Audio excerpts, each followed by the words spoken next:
All right, I'm not yet done working out. Bar is still loaded.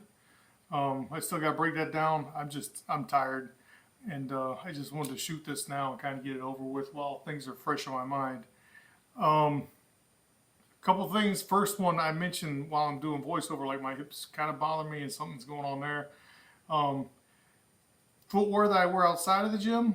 Yesterday I wore a pair of shoes that got kind of a squishy sole. Even though they're zero drop, they got a little bit of a squishy sole, and by the end of the day, my right flip, my right hip was flared up and kind of ticked off. So fighting some of that, and then I couldn't sleep well because of it. So way to go me. Things that I shouldn't do. So footwear outside of the gym, just as important as footwear inside of the gym. So you know, make sure your feet are happy because that's the beginning of the kinetic chain. Come back to that one. This morning I was 244 on the scale. It's a pound down, not huge, but it's movement in the right direction. Again, that's weight I haven't seen in a long time. And then on that point, right, I've been trying to eat a little bit more protein. Nothing too crazy, and that's helping, right? It's the old, if you're satiated, you're gonna eat less and eat less of the stuff that you shouldn't have. Anyhow, one of the things on the video, I pulled 420. I got lightheaded, and that made me write down working out alone less than or equal to RP9. So pulling that weight, I didn't faint, but man, I was, like I said, I was lightheaded. So if you are working out alone, I'd say that you probably need to. I need to calibrate my lifts right and make sure that I'm not overreaching. Yeah, because you don't want to fall and hurt yourself or whack your head on something and no one be around. So if you're out in the gym all by yourself and there's no one else in the house, plan accordingly. And coming back to the last thing, mouse traps. I work out in my gym, right, or my gym, which is my basement, and not my basement, my garage. I'm a little bit out of it, even though I have stuff in the basement too. Anyhow, in my garage, and of course with the garage, there's a massive door that doesn't seal all that well. So sometimes you get little varmints inside, and the other day I was working out and I saw a little blur of gray rush by, and I was like, oh man, I got mice in here somewhere, don't know where. So I went out and I bought these they're Decon, that brand. I just bought them at Walmart. They're these little mouse traps that you rotate to open, and you stick like peanut butter inside.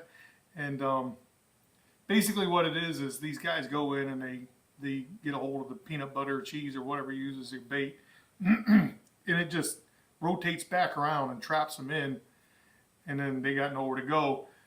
And a little indicator on top tells you that, hey, this thing's been triggered and something inside. It's got like 3 positions. One is like it's not armed. The other one is it's armed and ready to go. And then the other one, it's been sprung and there's something inside. So those work pretty well.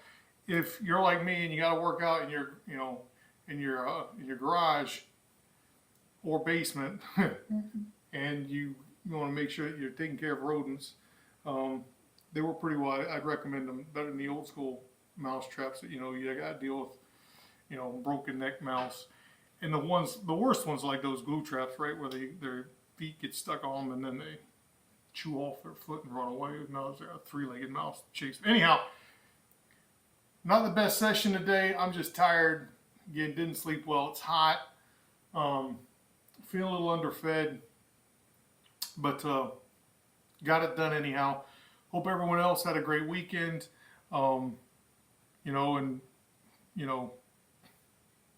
Just do what you can do. And I will say, going back to that one point, if you're at home all alone, don't push it too hard. I mean, you should be training as hard as you can, but in the context of, if something were to happen, if no one's around, you're going to be waiting a while. So just keep that in mind. All right. Peace. Everyone have a good one.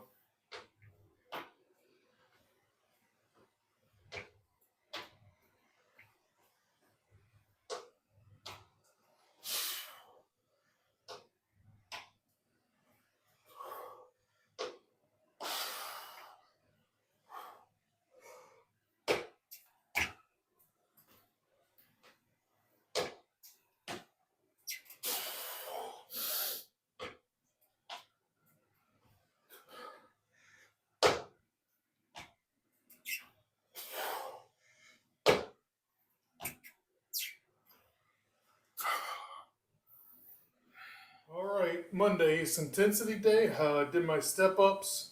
Hopefully the recording setup's working. Did my step ups. Did a couple warm up sets. Now I want to pull 330 for 3, and I want it to be easy. Let's see how it looks.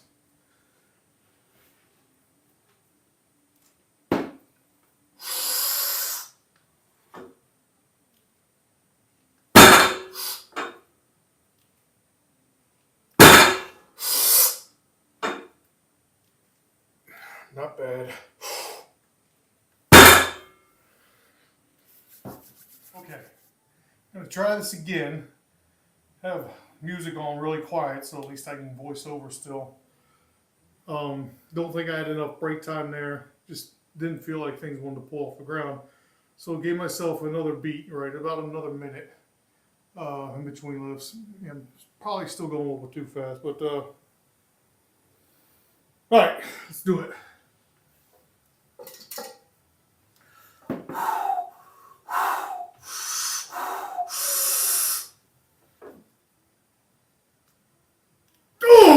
Oh, that was hard. Oh, not happy with how hard that was, but I'm fucking tired. And I'm feeling my energy levels a little bit too low. Yeah, feel a little lightheaded. I'm going to let it set for now. Come back and do some reps. 380 wasn't bad. Now let's see how 420 feels.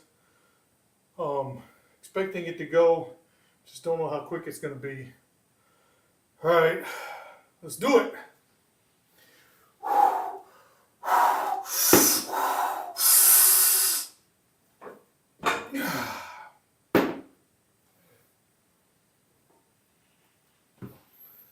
All right, don't know what that was about. Things didn't line up. I think they're. All right, I'm gonna try and finish out this block with just some easy triples here at 330. Like to do 3 sets. See how this goes. Hopefully, should be quick and snappy reps.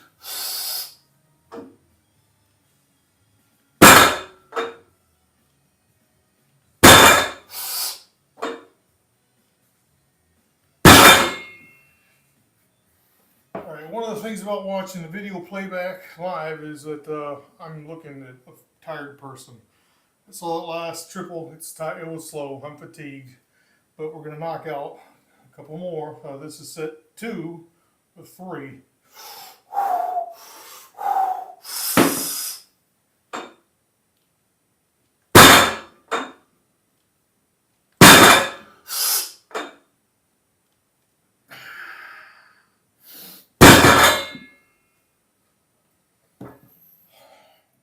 All right, yeah, carrying a lot of fatigue from the weekend. Reps are slow as I want, considering Friday is doing sets of 5 at this weight, and they were pretty snappy. So didn't sleep enough last night. Plus the hips were tired, but you know, it's not excuses, it's just the way things are. Anyhow, it's gonna be the last set. Gonna push it, try and make it look as quick as possible. We'll get what we get.